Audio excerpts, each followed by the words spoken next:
बिस्मिल्लाहिर्रहमानिर्रहीम। अस्सलाम वालेकुम प्यारे काश्तकार भाइयों। आज हम बात कर रहे हैं मुंडी कमाद पे कि ये इस मुंडी कमाद से हम अगले साल के लिए कितनी पैदावार ले सकते हैं और इससे कितनी पैदावार ली जा सकती है। दुनिया में काफ़ी सारे ममालिक ऐसे हैं जिनमें इसकी कमाद की पैदावार 1800 से 2200 2400 मन तक है, और वो कैसे ले रहे हैं, उसमें हम क्या मिस्टेक कर रहे हैं जिसकी वजह से हमारी पैदावार उतनी नहीं आ रही। काश्तकार भाइयों, मुंडी कमाद जिसको हम इस साल के लिए इसकी जो पहली फसल थी उसको हम काट के मिल पे सप्लाई कर चुके हैं, तो अब हमें इसका क्या करना है। ये हमें अगले साल के लिए ये भी हमसे कुछ चीज़ें रिक्वायर्ड कर रही है कि अगर अगले साल की अच्छी आपने क्रॉप्स लेनी है तो फिर आप मुझे फर्टिलाइज़र दें, मुझे पेस्टिसाइड दें, और ताकि मैं आपको अगले साल के लिए एक अच्छी नस्ल दूं और अच्छी पैदावार दूं।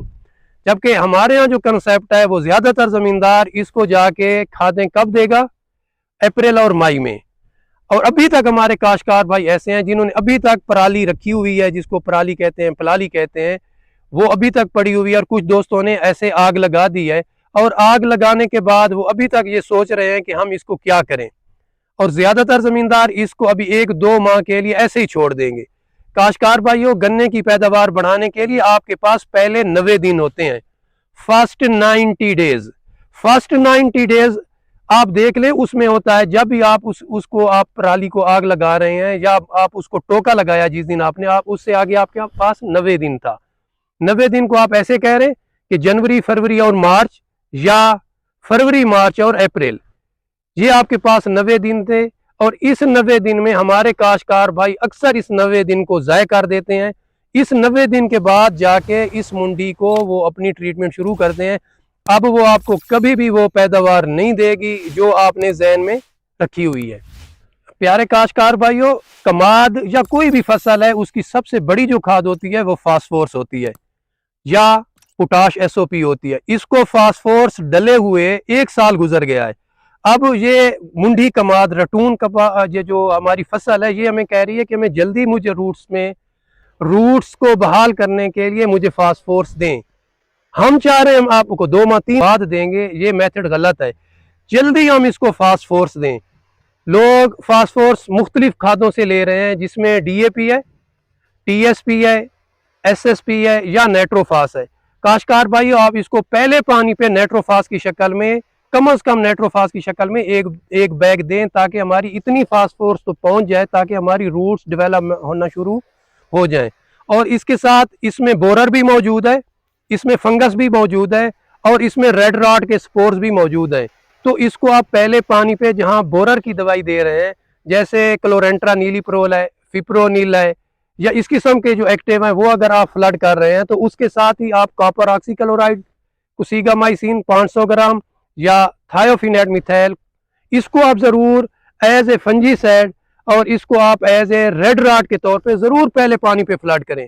गन्ने को फिट करके चलें, उसके लिए एक लफ्ज़ है fit, FIT, fit, first irrigation treatment.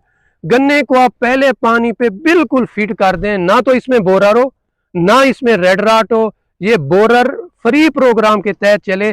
फिर आप देखें कि आपको ये गैप नज़र नहीं आएंगे।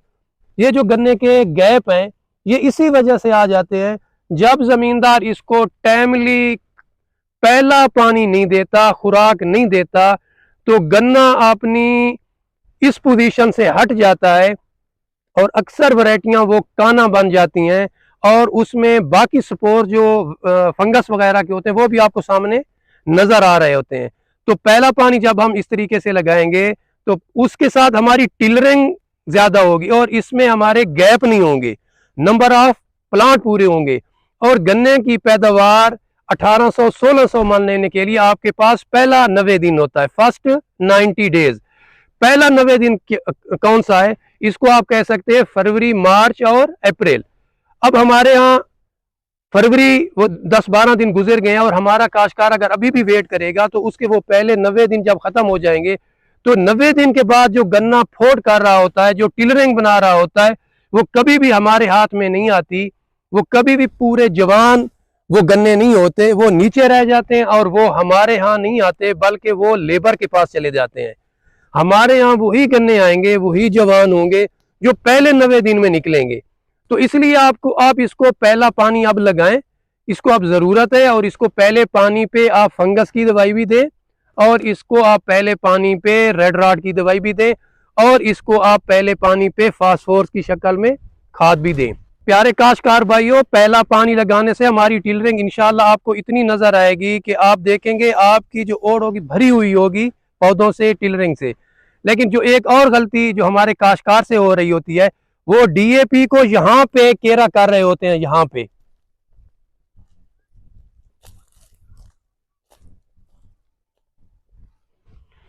ये मेथड बिल्कुल गलत है।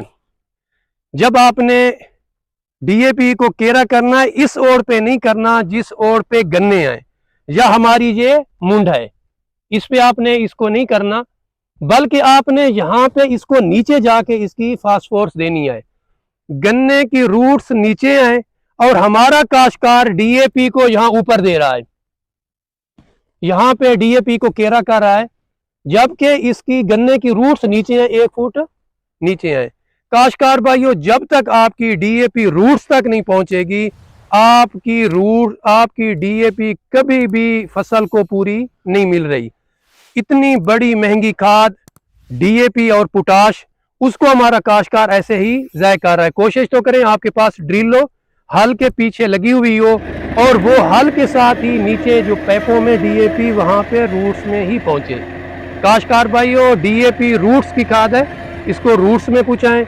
यूरिया शूट की खाद है, उसको आप बाद में देते रहें। और पोटाश जो है वो फ्रूट की खाद है।